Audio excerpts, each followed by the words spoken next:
नमस्कार साथियों, कैसे हो? बढ़िया। चलिए आज अपन नेक्स्ट क्लास स्टार्ट करते हैं। लास्ट क्लास के अंदर आपने देखा होगा, आपने फर्स्ट चैप्टर स्टार्ट कर दिया था विद्युत क्षेत्र स्थिर वैद्युतिकी, और उसके अंदर अपन पढ़ रहे थे आवेश की अवधारणा। और आवेश की अवधारणा के अंदर आपने देखा था कि एक आवेश है, इसकी अवधारणा कैसे हुई, कैसे पता लगा कि इसमें विद्युत में गुण पाया जाता है, अर्थात हल्की वस्तुओं को अपनी ओर आकर्षित करने का गुण पाया जाता है। हल्की वस्तुओं को अपनी ओर आकर्षित करना ये एक विद्युत में गुण है, जिसे आवेश कहा गया है, जो विद्युत क्षेत्र तथा चुंबकीय क्षेत्र उत्पन्न करता है और इसके प्रभाव को महसूस भी करता है। ये आवेश कहलाता है। उसके बाद में आवेशों का नामकरण भी हो चुका था। आवेशों का नामकरण आपके बेंजामिन नामक फैक्ट्री ने किया था। और दो प्रकार के आवेश होते हैं ये बताया था, एक धनावेश और दूसरा आपके पास में होता है ऋणावेश। धनावेश और ऋणावेश, क्या धनावेश कब होगा, ऋणावेश कब होगा, इसके बारे में भी आपने देखा था कि यदि जब दो वस्तुओं को घर्षण करवाया जाता है और घर्षण करवाने पर जिस वस्तु से इलेक्ट्रॉन निकलता है, अर्थात इलेक्ट्रॉन त्याग करता है, तो ये तो यहाँ से त्याग हो रहा है और ये इलेक्ट्रॉन क्या कर रहा है, ग्रहण कर रहा है। तो जो इलेक्ट्रॉन ग्रहण करता है वो वस्तु आपकी ऋणावेशित होती है, और जो वस्तु आपके आवेश को त्याग करती है वो वस्तु क्या कहलाती है, धनावेशित कहलाती है। ये आपके दो प्रकार के आवेश होते हैं।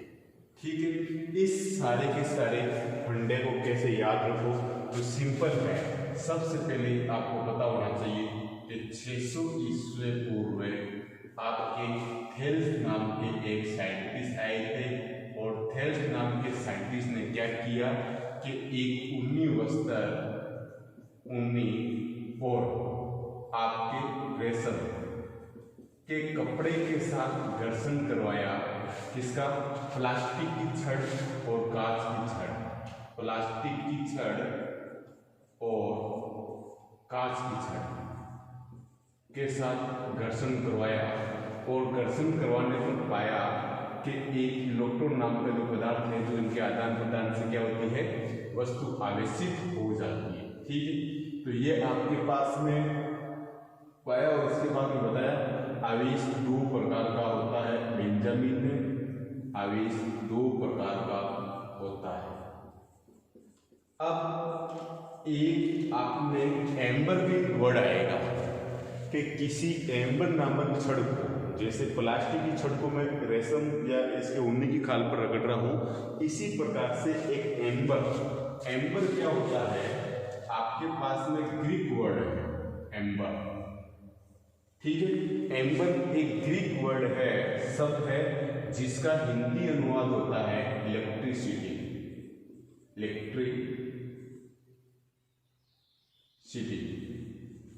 आपके पास इलेक्ट्रिसिटी शब्द से बना हुआ है। Amber means electron, amber means क्या हो गया, इलेक्ट्रॉन, और इलेक्ट्रॉन से आपके पास में क्या बन जाती है, इलेक्ट्रिसिटी। तो 600 ईस्वी पूर्व थेल्स नाम के साइंटिस्ट ने एक ऊनी और रेशम के कपड़े पर प्लास्टिक और कांच की छड़ को रगड़ने पर पाया कि आपके इलेक्ट्रॉन हैं। रगड़ने पर पाया कि जिस वस्तु को रगड़ते हैं वो विद्युत में हो जाती है, अर्थात उसके पास इलेक्ट्रॉन या तो तागा है या ग्रहण किया है, अर्थात आवेशित हो जाती है, वो या तो धनावेशित होगी या ऋणावेशित होगी। अब एम्बर क्या है, एम्बर एक ग्रीक वर्ड है। क्या है ये आपके पास, ग्रीक वर्ड है, ग्रीक भाषा से लिया हुआ, और इसका मीनिंग होता है इलेक्ट्रॉन, और इलेक्ट्रॉन से निकली है आपकी इलेक्ट्रिसिटी, जिसको अपन बोलते हैं, और इस पूरी फिजिक्स में इस ब्रांच को नाम दिया है अपन। अब ये एम्बर नामक जो पदार्थ है ये समुद्र तल में पाया जाता है, और समुद्र तल के अंदर आपके पास पाया जाता है येलो कलर, पीले कलर टाइप का ये पदार्थ होता है। एक ये प्लास्टिक की तरह ही होता है। ठीक है, तो बेसिक थोड़ा बता दूं कि ये एम्बर क्या है, नया वर्ड आया है, ग्रीक वर्ड है जिसका मीनिंग इलेक्ट्रॉन होता है। ये एक पदार्थ है, जैसे मैंने प्लास्टिक और कांच की छड़ को रगड़ा तो बुक्स के अंदर आपको ये भी लिखा हुआ मिल सकता है, एक एम्बर की छड़ को रगड़ा। अब एम्बर की छड़ को रगड़ा तो एम्बर क्या है, एम्बर एक पदार्थ है जो समुद्र तल से मिलता है, येलो कलर का होता है। एम्बर ग्रीक वर्ड है और एम्बर का मीनिंग इलेक्ट्रॉन होता है। इलेक्ट्रॉन सबसे ही अपने इस ब्रांच को नाम दिया है अपने इलेक्ट्रिसिटी। तो ये तो आपने डिस्कस कल अपने यहाँ तक कर लिया था। आज अपन क्या करते हैं, अब इस पूरे पढ़ने के पश्चात आज अपन आवेश के बारे में पढ़ते हैं कि आवेश के क्या क्या गुण धर्म है। तो देखिए, ये कल वाला मैंने आपको वापिस रिवाइज करवा दिया और ध्यान से इसको पढ़े बेटा, गौर से देखो। आपके पास आवेश के गुण धर्म,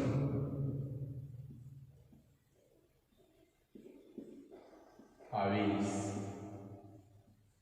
के गुणधर्म, ठीक है। आवेश के गुणधर्म में से नेवी एयरफोर्स जेई में ऑब्जेक्टिव क्वेश्चंस बन सकता है, इस पर न्यूमेरिकल भी बन सकता है और यहाँ से छोटे छोटे एक एक नंबर के जो क्वेश्चन हैं वो बनते हैं। तो ध्यान रखें, सबसे पहले तो आपके पास में जो आवेश है इसका मात्रक कूलाम होता है। ये थोड़ा सिंपली बता रहा हूँ, आगे चलने के बाद आवेश के मात्रकों का गहनता से अध्ययन किया जाएगा।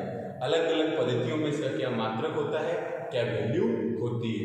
एक बार सिमिलरली जो मैक्सिमम जिस मात्रक का उपयोग किया जाता है वो बता रहा हूँ। आवेश का आपके पास मात्रक क्या हो जाएगा, आवेश का मात्रक कूलाम होता है, कूलाम, जिसे अंग्रेजी वर्णमाला के कैपिटल सी की सहायता से अपन इसको डिनोट करते हैं, होता है। आवेश एक अदिश राशि है, आवेश एक अदिश राशि है, अदिश राशि अर्थात ये बीजगणितीय नियमों का पालना करती है राशि है। आवेश को ना तो नष्ट किया जा सकता है ना ही इसको उत्पन्न किया जा सकता है। आवेश द्रव्यमान रहित है, समर्थ है। आवेश द्रव्यमान समर्थ है अर्थात द्रव्यमान के साथ है। आवेश का द्रव्यमान होता है, चाहे वो द्रव्यमान नगण्य हो लेकिन इसका द्रव्यमान होता है। द्रव्यमान के बिना इनके मध्य बल लगना असंभव है, जो आपके न्यूटन ने बताया था। न्यूटन के गुरुत्वाकर्षण के नियम में आपने पढ़ा था कि दो द्रव्यमानों के बीच लगता है। तो इसी प्रकार आवेश का भी द्रव्यमान है, इसको आगे अच्छे से समझेंगे सदिश रूप में। आवेश द्रव्यमान समर्थ है अर्थात आवेश का द्रव्यमान होता है, आवेश का द्रव्यमान होता है, ठीक है। आवेश का द्रव्यमान होता है, ऐसा द्रव्यमान हो सकता है जिस पर आवेश नहीं हो लेकिन आवेश का द्रव्यमान होगा। ध्यान रखें, ऐसा द्रव्यमान हो सकता है जिस पर आवेश नहीं हो लेकिन जिस वस्तु पर आवेश होगा उसके पास द्रव्यमान होगा। तो द्रव्यमान आवेश रहित हो सकता है। आप देख सकते हो द्रव्यमान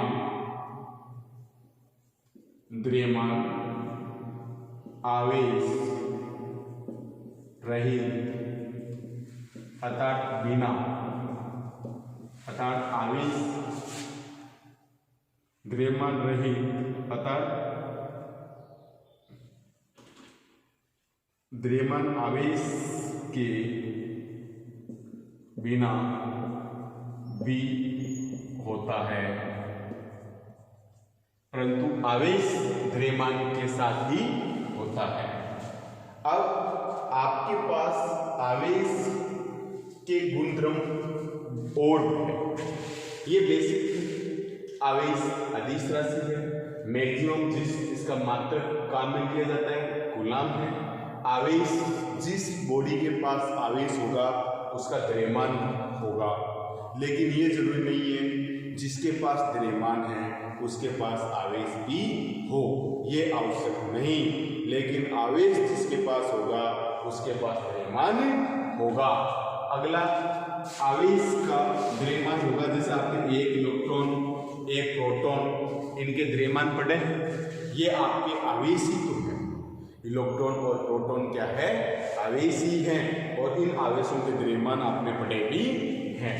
तो देखिए आपका जो आवेश है, तो एक कूलाम आपके पास में जो एक इलेक्ट्रॉन है इसका वैल्यू क्या हो गया? 1.6 × 10⁻⁻19 कूलाम।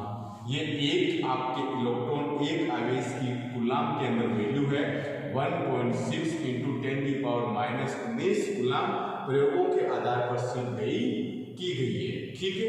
अब आपके पास में जो आवेश है, ये आवेश एक निश्चित है, अर्थात अगर किसी आवेश को उच्च वेग से गति करवाई जाए तो उसके आवेश के मान में किसी भी प्रकार का कोई परिवर्तन नहीं होता है।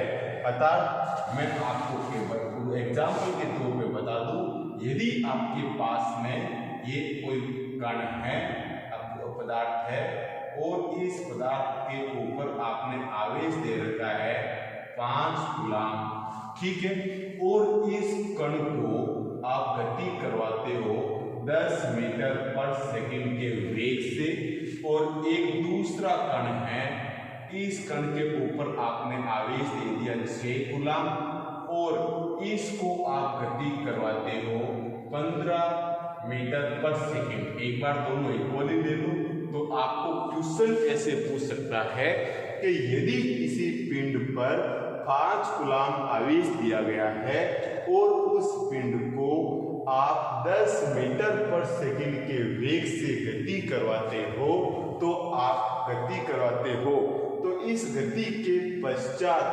आपका जो आवेश है, इस आवेश का मान क्या होगा? क्वेश्चन ध्यान से समझ लें कि यदि आप इसको v = 10 मीटर पर सेकंड के वेग से गति करवाते हो और गति करवाते हो, तो इसका आवेश पहले 5 कूलाम दे रखा है, उसके बाद आवेश क्या रहेगा? तो उसके बाद में भी आवेश 5 कूलाम ही रहेगा। गति कितनी भी उच्च वेग से गति करवा लो, इसके आवेश के मान में चेंज नहीं होगा। आवेश निश्चित है, ये निश्चित है, निश्चितता के नियम की पालना करता है, अर्थात ये आपके वेग पर डिपेंड नहीं करता।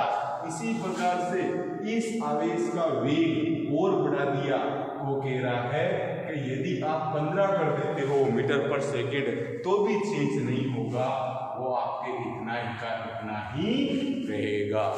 इस प्रकार क्वेश्चन आ सकता है कि यदि किसी पिंड को आप उच्च वेग से गति करवाते हो, यदि उस पिंड पर पहले आवेश 5 कूलाम है तो गति करवाने के बाद आवेश क्या रहेगा? 5 कूलाम पहले था वो ही रहेगा। तो इस प्रकार के आपके ऑब्जेक्टिव क्वेश्चन में क्वेश्चन पूछे जाते हैं तो हमेशा याद रखना। तो अब अगला इसका गुणधर्म क्या हो जाएगा? आवेश निश्चितता के नियम की पालना करता है, अर्थात आवेश निश्चित रहता है। आवेश को उच्च वेग से गति करवाने पर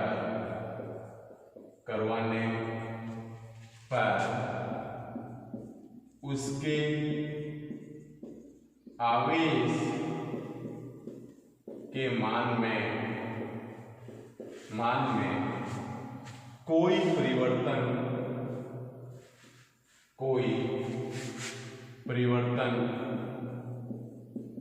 नहीं होता है। लेकिन द्रव्यमान में परिवर्तन होता है, लेकिन उसके द्रव्यमान में परिवर्तन होता है।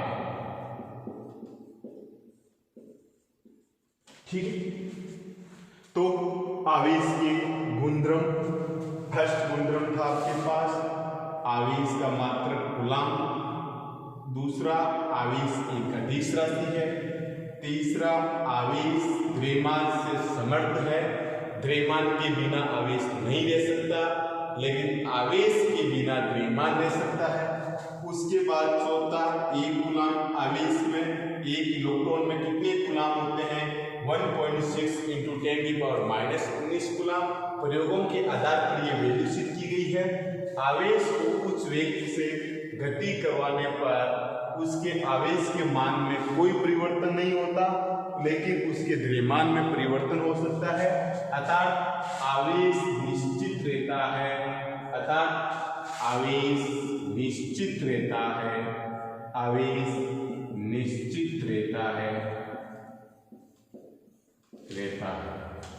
ठीक है, ये आप नोट कर सकते हो अपनी नोटबुक में। आवेशों के गुणधर्म से क्वेश्चंस बन सकते हैं छोटे छोटे, तो याद ध्यान रखें इन चीजों को सभी को। तो अब अपन क्या करते हैं,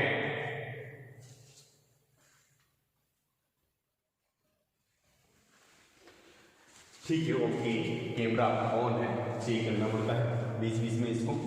अब अपन क्या करते हैं, अगला नेक्स्ट गुणधर्म पढ़ना है। ठीक है, नोट कर लिया आपने, आप इसका स्क्रीनशॉट ले सकते हो और नोटबुक में इसको पोज करके आप लिख भी सकते हो। ठीक है, चलिए नेक्स्ट गुणधर्म पर अपन डिस्कस करते हैं।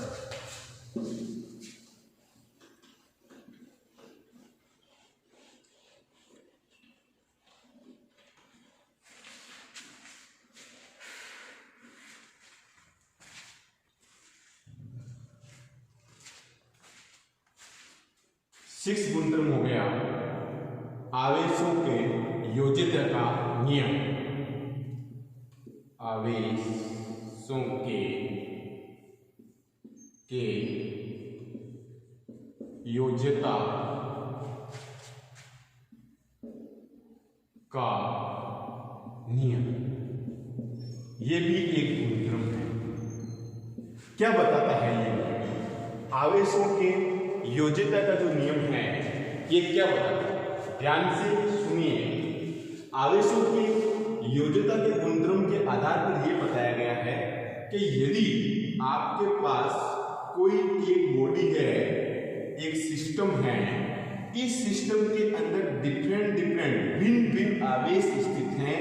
एक कूलम्ब का यहाँ आवेश स्थित है, एक 2 कूलम्ब का आवेश यहाँ स्थित है, एक 5 कूलम्ब का आवेश यहाँ स्थित है, एक 7 कूलम्ब का आवेश यहाँ स्थित है, एक -4 कूलम्ब का आवेश यहाँ स्थित है, एक यहाँ पर 3 कूलम्ब का आवेश स्थित है। तो इस कंप्लीट बॉडी का आवेश पूछा जाए तो कैसे ज्ञात करोगे? मैं बार बार कह रहा हूं, आवेशों के गुणधर्म को ध्यान से पढ़े। यहाँ से न्यूमेरिकल भी बनते हैं, ऑब्जेक्टिव क्वेश्चन भी बनते हैं। एक नंबर के जो आपके 13 क्वेश्चन आते थे पहले वाले पैटर्न के अकॉर्डिंग बता रहा हूँ। ये कोरोना में तो और भी एक नंबर के क्वेश्चन बढ़ा दिए हैं। इसमें इस बार जो आपका पैटर्न चेंज हुआ था, एग्जाम होता तो उस पैटर्न का जो प्रीबोर्ड दिया था आपने, उसके अंदर आपने देखा होगा कि एक नंबर के 20 नंबर के क्वेश्चन पूछे जाते हैं। तो 20 नंबर के क्वेश्चन बनाने के लिए वेटेज चाहिए, तो यहाँ से क्वेश्चन अच्छे बनते हैं और यहाँ से न्यूमेरिकल भी बनता है आपके।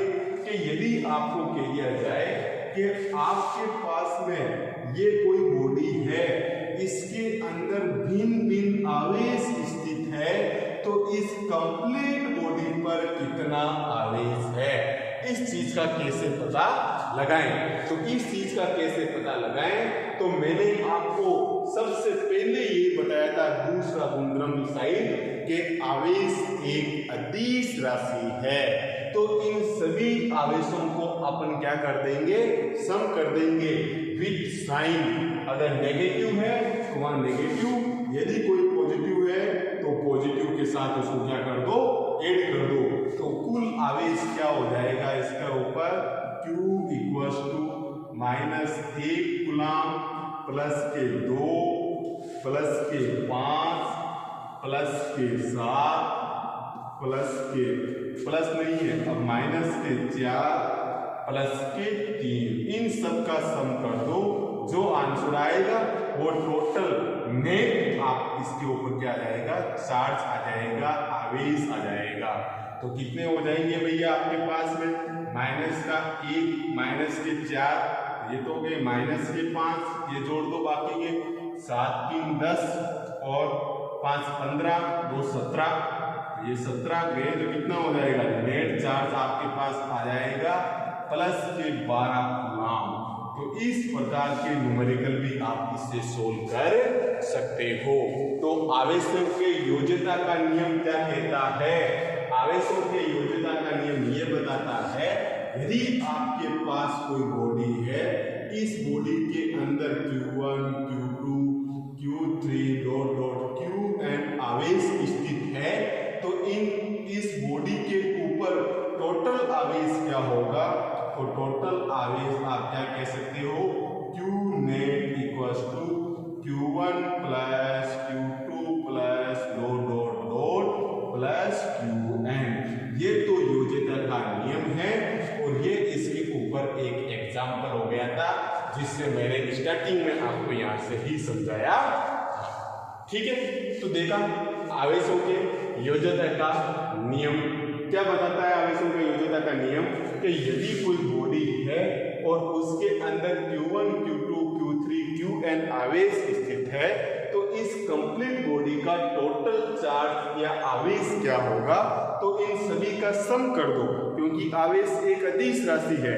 आगे आवेश आपका सदिश राशि होता तो एडिशन के लिए अपन को अलग अलग नियम पता लगाने पड़ते, क्योंकि लेवन में आपने पढ़ा होगा आवेश सदिश राशियों के जोड़ने के नियम अलग है, उनको घटाने के अलग है, उसके बाद में उसको आपके पास में गुणा करने के अलग है, आपने पढ़ा है।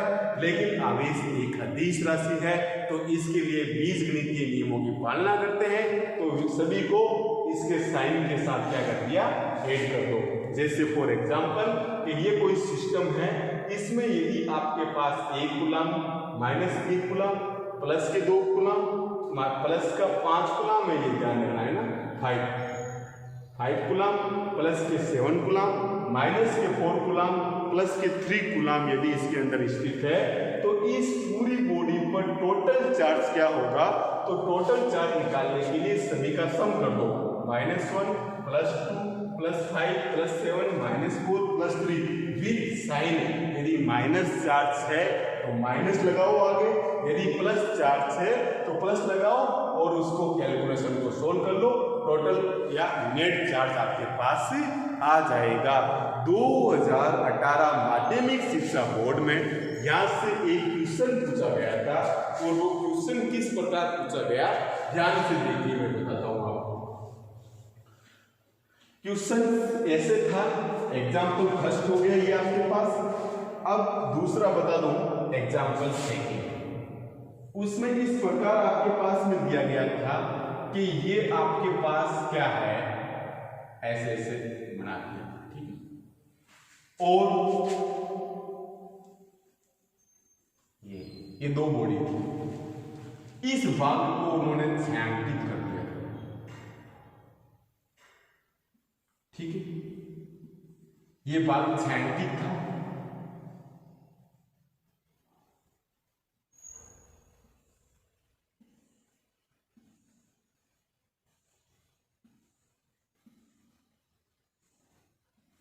ठीक है।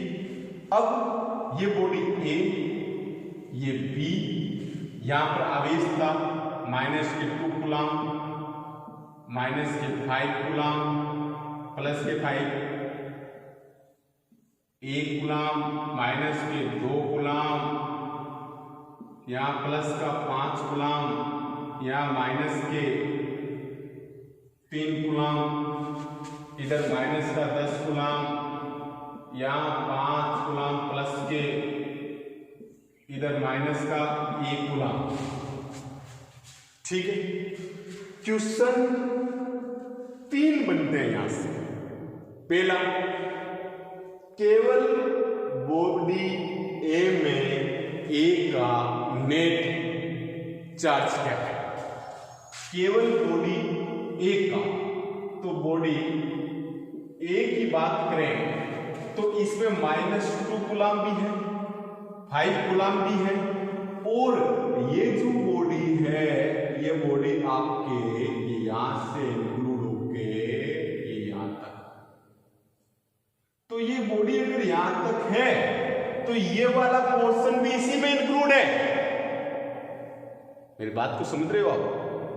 यहां से 3 क्वेश्चन बनेंगे। First question is find the charge in body A, total charge. ठीक है। Second question is find the या calculate total charge in body B. Third question is find charge in shadow area. Find the total charge in shadow area. Shadow मतलब छायांकित भाग में से। एक तो केवल छायांकित भाग का टोटल चार्ज ज्ञात कीजिए, एक केवल बॉडी ए का टोटल चार्ज ज्ञात कीजिए। तीसरा क्वेश्चन बॉडी बी में कितना चार्ज है ज्ञात हो गया। तो देखो जब बॉडी ए की बात की जाए तो ये कंप्लीट आपके इधर वाला एरिया से होके ये बॉडी कंप्लीट आ जाएगी। ठीक है, ऐड करो, क्या हो जाएगा? -2 प्लस का 5 प्लस का 1 प्लस का 5 -2 और ये माइनस का 3, क्या हो जाएगा भैया? -2 4 3 7, माइनस के 7 प्लस के 11, तो कितने बचाएंगे? प्लस के 4। ये बॉडी ए का टोटल चार्ज 1। यदि बॉडी बी की बात की जाए, बॉडी बी ये वाली, इस बॉडी के अंदर भी ये वाला पोर्शन इंक्लूड रहेगा। बॉडी बी यहां से होते हुए इधर से चलते हुए इधर से चलते हुए आपके पास यहां से चलते हुए ये चलते हुए यहां, तो ये वाला पोर्शन बॉडी बी में भी इंक्लूड होगा। तो बॉडी बी में इंक्लूड होगा तो क्या हो गया? प्लस का 1 प्लस का 5 माइनस के 2 माइनस के 3, ये तो ये वाला देंगे। अब प्लस माइनस का 1 प्लस के 5 माइनस के 10, ऐड कर दो तो सभी को, क्या हो जाएगा? माइनस माइनस की टर्म माइनस के 10 और ये 2 3 माइनस के 6 माइनस के 16, ठीक है 16 हो गए।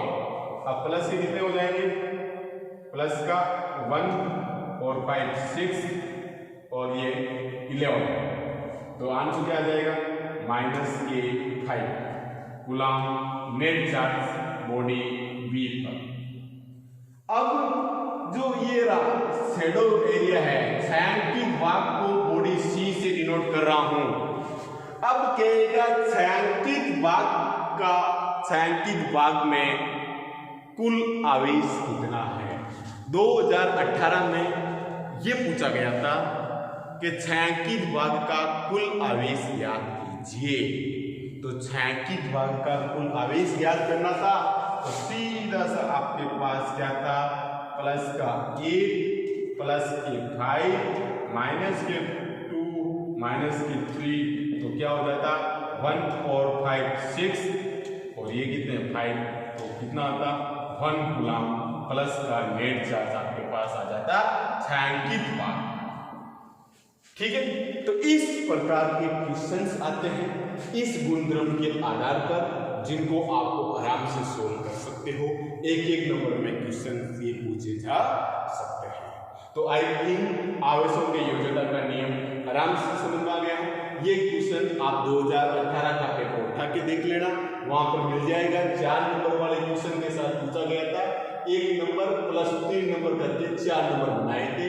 तो 1 + 3 = 4 ऐसे करके पूछा था। 1 नंबर में ये दे दिया और 3 नंबर में साथ में डेरिवेशन दे दिया था, और इसके साथ इसने ये क्वेश्चन पूछा।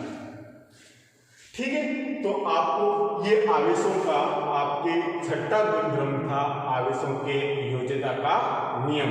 अब अपन अगला पढ़ते हैं इसका गुणधर्म के आवेशों का जो अगला गुणधर्म है वो आपके पास है आवेशों का क्वांटीकरण। क्या है? आवेशों का क्वांटीकरण। तो आप इसको नोट कर लें और इसका स्क्रीनशॉट ले लें। ये एग्जाम्पल भी नोट करें ताकि एक बार हाथ से लिखने पर प्रैक्टिस हो जाती है, तो आप आसानी से वापस इसको पढ़ोगे तो बढ़िया समझ में आपके आएगा।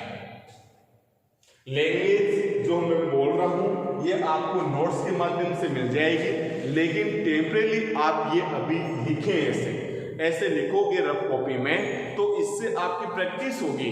फिर इसके साथ आपको नोट्स मिलेंगे, तो उस नोट्सों के अंदर से ये चीज आपको मिलेगी। तो थ्योरेटिकल पोर्शन तो लिखा हुआ रहेगा, ये न्यूमेरिकल पोर्शन तो समझना पड़ता ही है बेटा, डेरिवेशंस वगैरह। तो ये आपको समझ के तुरंत रफ कॉपी में लिख लोगे तो वहां पर ऑटोमेटिक समझ में आ जाएगा हाँ ये चीज होगी।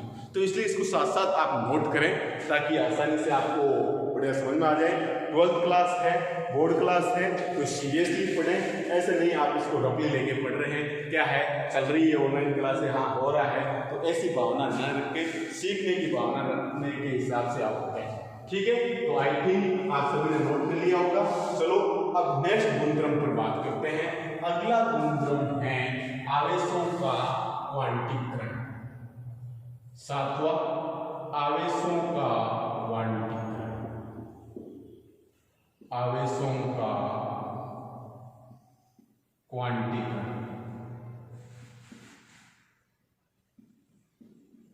आवेशों का क्वांटीकरण का जो नियम है ये आपके मिलिकन नामक वैज्ञानिक ने दिया था। किसने दिया था? मिलिकन नामक वैज्ञानिक ने तेल बूंद के प्रयोग के आधार पर दिया था। मिलिकन नामक वैज्ञानिक पूछा जाता है, मिलिकन नामक वैज्ञानिक किसके आधार पर? तेल बूंद प्रयोग के आधार पर। तेल बूंद प्रयोग के आधार पर। ठीक, इस आधार पर मिलिकन ने यह बताया कि कोई भी यदि इलेक्ट्रॉन है, आवेश है, वो एक वस्तु से यदि दूसरी वस्तु में स्थानांतरित होता है तो वो उस आवेश के मूल रूप के पूर्ण गुणज के रूप में स्थानांतरित होता है। क्या बताया मिलिकन ने? तेल बूंद के प्रयोग के आधार पर बताया कि यदि कोई भी आवेश एक वस्तु से दूसरी वस्तु में स्थानांतरित होता है तो वह उसके मूल आवेश के पूर्ण गुणज के रूप में स्थानांतरित होता है। अतः मूल रूप कितना था आवेश का? मूल रूप आवेश का मैंने वैल्यू बताई थी आपको, 1.6 × 10⁻⁻19 कूलम। ये एक इलेक्ट्रॉन का मान था आपके पास एक आवेश का।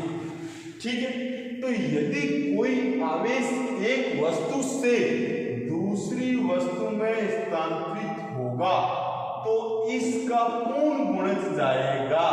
अर्थात या तो एक इलेक्ट्रॉन जाएगा या 2 इलेक्ट्रॉन जाएंगे या 3 जाएंगे, लेकिन ऐसा कभी नहीं होगा कि 1/2 इलेक्ट्रॉन चले गए, 4/3 इलेक्ट्रॉन चले गए। ये पूर्ण गुणज नहीं है। इसका पूर्ण गुणज अर्थात इसका गुणा में ही जाएगा 1, 2, 3।